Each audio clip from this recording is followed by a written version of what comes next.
Assalamualaikum warahmatullahi wabarakatuh. Sahabat pecinta horor di luar sana, apa kabar teman-teman semuanya? Semoga kalian selalu dalam keadaan sehat walafiat dan kita selalu diberikan kebahagiaan. Oke teman-teman, kembali lagi sama aku. Di sini aku akan membawakan sebuah cerita The Real Story ya teman-teman. Dimana cerita kali ini datang dari Kak Restu Wiraatmaja. Teman-teman bisa follow Instagramnya di @restupa71830152. Dan buat teman-teman yang belum kenal sama aku, kalian bisa follow Instagram aku di @dwiberry. Dan terus support channel ini juga ya dengan cara klik tombol subscribe, like, dan tekan lonceng notifikasinya supaya teman-teman gak ketinggalan dengan cerita horor terbaru dari aku. Oke teman-teman, gak usah pakai lama. Cerita kali ini berjudul Para Pemuja Setan. Ada sebuah desa di Jawa Barat yang masih memegang kepercayaan terhadap penyerahan bayi yang lahir kepada sebuah bangunan. Setiap bayi yang lahir di desa itu maka harus mengenalkannya terhadap bangunan yang penuh akan sesajen dan seserahan. Jika tidak, maka sosok yang dikenal dengan nama Nyi Petang akan datang. Saat itu terdengar suara huru-hara telah dilahirkannya seorang bayi. Namun kedua orang tuanya menolak akan diserahkan ke bangunan tua itu. Tidak seperti biasanya, kelahiran bayi ini mengundang hujan deras dan suara kilatan petir yang mencengangkan. Salah satu orang yang mengerti akan pertanda ini memberitahu bahwa Nyi Petang tidak menerima bayi ini karena kita telah telat menunjukkannya kepadanya, ucap Ki Rokso atau juri kunci desa setempat. Kedua orang tua dari bayi itu tampak panik. Malam harinya, saat di mana warga terjaga dan saling menahan diri untuk tidak keluar, tiba-tiba terdengar suara teriakan kencang dari seorang wanita di penghujung rumah. Wanita itu adalah ibu dari bayi yang enggan menyerahkan bayinya untuk diperlihatkan kepada Nyi Petang. Bayi yang semula berada di genggamannya kini menghilang dalam sekejap dan hanya menyisakan 2 buah bola mata saja. Sejak peristiwa itu, banyak masyarakat yang percaya bahwa tubuh bayi itu dijadikan tumbal karena enggan menunjukkannya kepada Nyi Petang. Dan kejadian ini terulang di saat 2 orang pendatang bernama Asep dan Rini. Mereka berdua adalah pasangan suami istri yang baru saja menikah. His, bentar, skip dulu bentar. Ada tamu yang barusan lewat pos kok. Sebagai pendatang, Asep dan Rini belum tahu menahu mengenai aturan yang berlaku di desa tersebut. Keduanya menempati sebuah rumah yang letaknya tidak jauh dari rumah Ki Rukso. Sebagai seorang pendatang, Asep dan Rini berusaha semaksimal mungkin untuk beradaptasi terhadap ketentuan yang berlaku di desa tersebut. Mereka seringkali berkeliling desa untuk mengetahui lebih dalam tentang desa yang ditempatkannya itu. Pandangan mereka terhenti pada sebuah bangunan tua yang di hadapannya telah tersusun rapi akan banyaknya sesajen dan seserahan. Mas, ini bangunan apa? Tanya Rini kepada Asep. Entahlah dik, tapi kok banyak sesajen ya? Percakapan mereka berdua pun terhentikan oleh suara langkah kaki dari arah belakang mereka. Kalian pendatang? Tanya seseorang dengan logat sedikit Sunda. Iya, kami berdua pendatang, Pak, jawab Asep. Untuk pendatang seperti kalian, setidaknya jangan sering berkeliaran di tempat-tempat yang tidak boleh dilalui. Pamali, ucap warga itu. Rini dan Asep saling menatap. Mereka berdua tidak tahu apa yang barusan dikatakan oleh warga itu adalah bagian dari aturan yang diberlakukan untuk para pendatang. Ngomong-ngomong, tempat ini teh, apa namanya? Tanya Asep. Warga itu membalikkan badan sambil menatap tajam pandangan Rini dan Asep. Sudah saya bilang, jangan kesini, ucap warga itu. Iya, nuhun atuh, kami berdua pamit dulu, ucap Asep sambil menarik tangan Rini. Saat ingin pergi, Rini masih penasaran akan bangunan tua di pojok desa itu. Sepertinya bangunan itu menyimpan energi mistis yang dapat dirasakannya begitu sekali lihat ke arah bangunan tersebut. Hari semakin sore. Para warga menyuruh anak-anaknya kembali ke dalam rumahnya masing-masing karena akan ada seseorang warga yang melahirkan. Rini dan Asep melihat secara jelas huru-hara para warga di saat hari akan gelap. "Mas, kamu ngerasa aneh nggak sama desa ini?" tanya Rini. "Anehnya kenapa atuh?" tanya Asep. "Orang Jawa bilang kalau waktu sorop atau gelap adalah waktu bagi para lelembut. Apakah di sini sama?" Pertanyaan Rini ini tidak memberikan jawaban dari mulut Asep.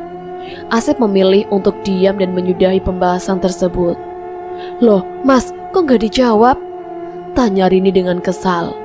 "Dek, kamu tahu kan kita pendatang, kita harus beradaptasi dengan lingkungan kita," ucap Asep. "Yo, aku paham, Mas. Tapi kenapa desa ini banyak sekali hal yang janggal?" tanya Rini. "Hal apa yang janggal? Coba sebutkan," jawab Asep dengan nada sedikit tinggi. "Nggak jadi, Mas. Maaf, aku terlalu banyak ingin tahu. Kita tidak seharusnya tinggal di sini," jelas Rini. Asep merasa bimbang dengan kondisi psikis Rini yang sedikit tertekan. Dia baru saja mengatakan hal yang membuat hatinya terluka. Malam harinya, seorang warga telah melahirkan anak laki-laki dengan berat 3 kilo, ukuran yang normal dan sesuai. "Ki, apakah anak ini akan dibawa ke bangunan itu?" tanya bapak dari anak itu kepada Ki Rukso. "Harus, semua yang lahir di desa ini harus dibawa ke desa. Jika tidak, kenapa Ki?" tanya bapak.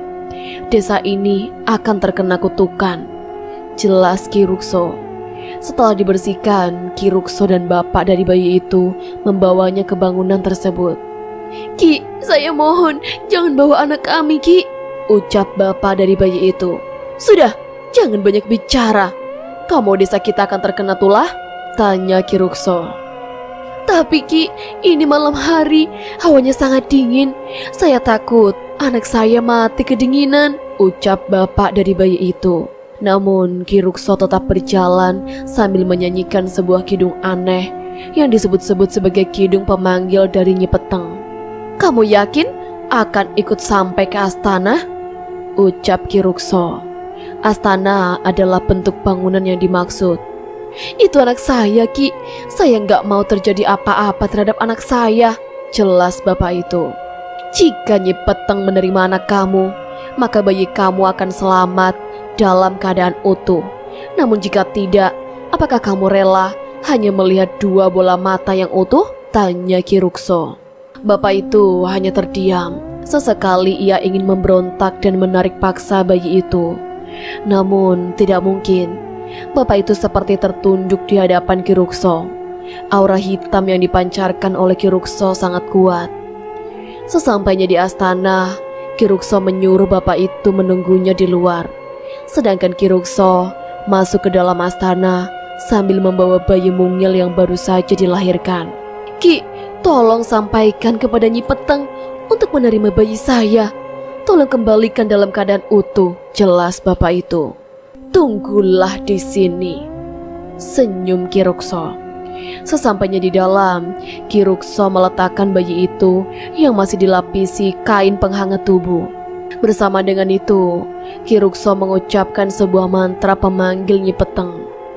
Dari luaran, angin malam semakin membesar. Pepohonan bergoyang ke sana kemari. Bapak dari anak itu khawatir akan sesuatu yang terjadi pada anaknya itu. Beberapa saat kemudian, Ki Rukso keluar sambil membawakan kain dari bayi itu yang masih digendongnya. "Ki, anak saya diterima?" tanya bapak itu dengan nada penasaran sekaligus senang karena di selimut itu dia merasakan bentuk dari anaknya. Ketika selimut itu diserahkan kepada bapak dari anak itu, dia berteriak dengan kencang karena yang didapatinya adalah 2 bola mata yang dimiliki oleh anaknya itu. Ki Rukso tersenyum dan berkata, "Nyi Peteng menyukai anakmu, tapi dia hanya mengembalikan kedua bola mata saja." Keesokan harinya, para warga berduyun-duyun keluar untuk mengantarkan seserahan menuju ke astana atau bangunan itu. Rini dan Asep melihat dengan jelas para warga yang membawa banyak sekali makanan untuk diserahkan kepada astana itu. Mereka berdua pun bertanya-tanya kepada warga sekitar mengenai kegiatan tersebut. "Bu, ini ada rame-rame apa ya?" tanya Rini. "Oh, ini mbaknya pendatang ya?" tanya ibu yang sedang hamil itu. "Ini ya bu, saya dan suami saya baru saja bermukim di desa ini," jawab Rini. "Iya, nggak apa-apa kalau belum tahu. Jadi jika ada wanita hamil yang akan melahirkan atau ingin memiliki anak, maka harus menuju ke astana untuk menyerahkan sesajen, biar Nyi Peteng seneng," ucap ibu itu. "Nyi Peteng itu siapa bu?" tanya Rini. "Nyi Peteng itu," ucap ibu itu sambil menatap ke arah belakang Rini yang sudah tengah berdiri Ki Rukso. Ki Rukso, saya ke astana dulu ya," ucap ibu itu. "Silahkan." Rini dan Asep terkejut akan kehadiran Ki Rukso yang telah dulu ada di dekatnya. "Kalian mau ke astana juga?" tanya Ki Rukso. "Untuk apa?" tanya Rini. "Kalian sudah berapa bulan menikah?" tanya Ki Rukso. 3 bulan Ki," jawab Asep dengan antusias. "Kok belum hamil juga? Apa kurang mainnya ya?" ucap Ki Rukso sambil tertawa. Asep mengikuti tawaan Ki Rukso, namun tidak bagi Rini yang menganggap itu adalah penghinaan. "Yang tahu kita kapan akan hamil adalah Tuhan. Semua sudah diatur oleh Tuhan," ucap Rini. "Oh iya, jadi Tuhanmu bisa membuatmu hamil?" tanya Ki Rukso. "Itu adalah tanda-tanda kekuasaannya. Kami hanya bisa menunggu kapan itu datang," ucap Rini. "Kamu agamis juga ya? Tapi sayang, agamis itu tidak memberikan kebahagiaan selama dalam diri kamu juga masih berharap," jawab Ki Rukso itu seraya menampar diri Asep dan Rini yang belum juga diberikan seorang anak. "Jika kamu mau hamil, ikutlah ke astana. Tidak usah membawa sesajen. Cukup kamu hadir dan nanti 1 bulan ke depan kamu akan hamil," ucap Ki Rukso. "Dek, ayo ke astana," pinta Asep. "Apaan sih mas? Ngapain kita ke sana? Itu tempatnya orang-orang yang gak percaya Tuhan. Jangan tahayul deh mas," jelas Rini. "Dek, gak boleh ngomong gitu," ucap Asep. "Memang benar ya, wanita itu tidak bisa dimengerti walau sedetil apapun," senyum Ki Rukso.